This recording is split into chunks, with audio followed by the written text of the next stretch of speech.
What a fabulous day it turned out to be. Fresh life highs both in the Sensex as well as the Nifty. And to think of it, the start was absolutely quiet, and then that 2 p.m. bounce led us all the way to that 25,300 print. In fact, we're now counting down to the 25,000 500 mark as well in trade. Having said that, I mean, to be fair, it was a rising tide. All of the global markets were holding up well, and thereby we saw that rub off.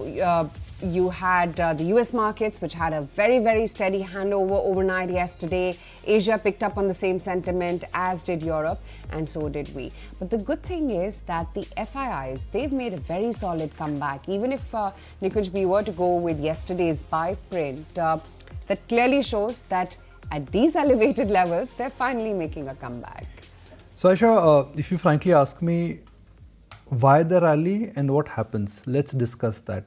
See, the why the rally is very easy to establish. Giant big buying by foreign institutional investors. Globally, markets, financial markets, they've not thankfully gone into a downward spiral. That means that the risk-off sell-off which happened because of yen, which happened because of other emerging market factors, that seems to be getting stemmed. And India has handsomely outperformed in this market rally. Now, why the global narrative is important, Aisha, is because now everyone is saying that, look, Goldilocks is here, but it's a different Goldilocks, which is that 25 bips is better than a 50 bips. Because if Fed is talking about cutting rates by 25 bips, that means they are not worried about the economic growth, and the economy is in for a soft landing. So that is a change in narrative. First, everyone thought that a rate cut is coming, then suddenly a recession fear came in. Now everyone is getting convinced that, oh, it's not going to be 50, it's going to be 25, and then a pause by Fed and they would reassess. That means that the Fed is pretty okay. If they only do 25, that means everyone thinks that the rate of contraction in the economy is not going to be very, very severe. So that's why the rally and what a change in the global context, and why we saw this bumper move. Now we can discuss what happens next. Yep. So is that, setting the stage now for further bump up on the markets remains to be the question asked. Nikunj, is that 26,000 pin code the next destination? How soon? And given the fact that, yes, we do have the FII community that has been supporting us, that all that we've been through, despite that, it's been flat, which I guess can be taken well. Where to next?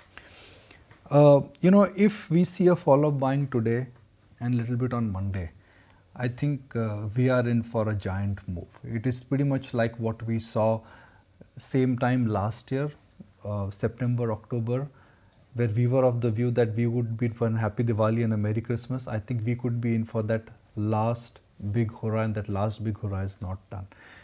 When you see a move like this, two things happen. Folks who are in a hibernation mode, they suddenly take notice of it, and then they could come back. And then if we see follow-up buying in small and mid-cap stocks, there could be a big FOMO. See, markets are moving because of flows and technicals. It's not because of news or valuations. As long as globally things are flat to stable and there is no incremental damage there, a lot of this crowd which is on the sidelines, I think could start incrementally making a comeback. So are we there? Well, we've got early signs that maybe we are reaching there, where the FOMO crowd or the bulls which have gone on a holiday, for those who are talking about valuations being stretched, that crowd, which is more like a opinion-based crowd, could be tempted to make a comeback if there is follow-up buying. So a lot really depends on whether we will see follow-up buying or not, or was yesterday's price action was just a one-day wonder. I think it may just be more than a one-day wonder, because for the first time you got the macro alignment with you. And when the macro aligns with you on interest rates, on inflation, on flows, on currency, then flows come from foreign investors. And when DIs are buying, FIs are not selling, then what happens? Buying. Bit stock prices will go higher. So if you see follow-up buying, a lot of this crowd who's being say, oh, valuations महंगा hai, all that crowd will come back. Yeah, that crowd clearly seems to be coming back, looking at the FI print of late. But just take a look at how the global market handover has been, considering we've not been alone in the rally so far. It was an excellent handover once again from the US equity markets. Over a 200-point, move coming in for the Dow alone. The S&P as well held out by nearly about 1%. Nasdaq higher by over 100 points. And this is S&P notching a fourth straight session of gains for itself. Asia, though, is not as great. Japan, of course, after that big move that you had in the market, wherein it was an uptick of nearly about 4% or so. China has rebounded now from a 6-year low. Australia is nearing an all-time high. So most of these markets as well seem to be in good stead.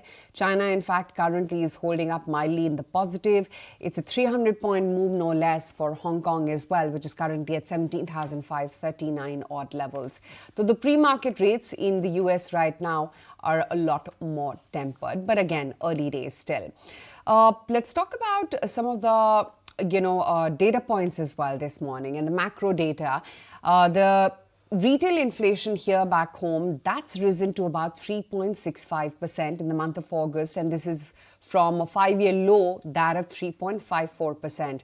Food inflation, which makes up of half of the CPI basket, that's increased to 5.66%. Despite staying within RBI's tolerance range, it remains above the target of 4%. So that, I guess, is the niggling worry. But then again, if you were to look at it, if RBI is going to follow the Fed, then it only makes the case stronger for a rate cut, perhaps back home as well. Inflation is always a lag data, Aisha. So what we're discussing is inflation for the quarter gone August, by, for the month gone by. But a lot has changed in terms of the September.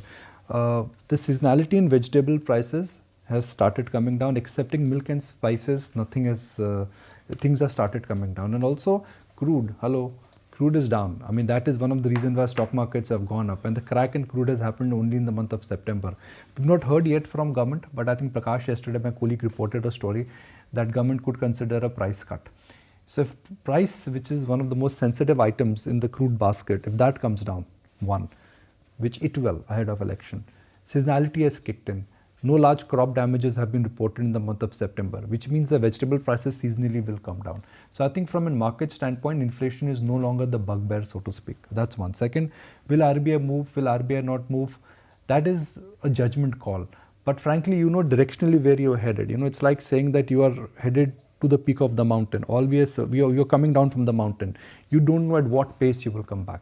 But market narrative will start ahead of what the RBI action would do, and that explains why suddenly NBFCs are going higher, why corporate banks which have a large dependence on wholesale borrowing, they've started going higher. So from a market standpoint, the trade now is rural, the trade now is recovery, the trade now is rates. And rural, why? Because, Aisha, inflation pinches if you're in rural India. Suddenly you have to pay 5% more, 6% more for your daily needs, it hurts you. And when that structurally starts coming down, I think it's a big hurrah. So rural and rates and recovery, these are three themes which I think will happen because of what's happening on the macro world. If you like this video, then like, share and subscribe to ET Now.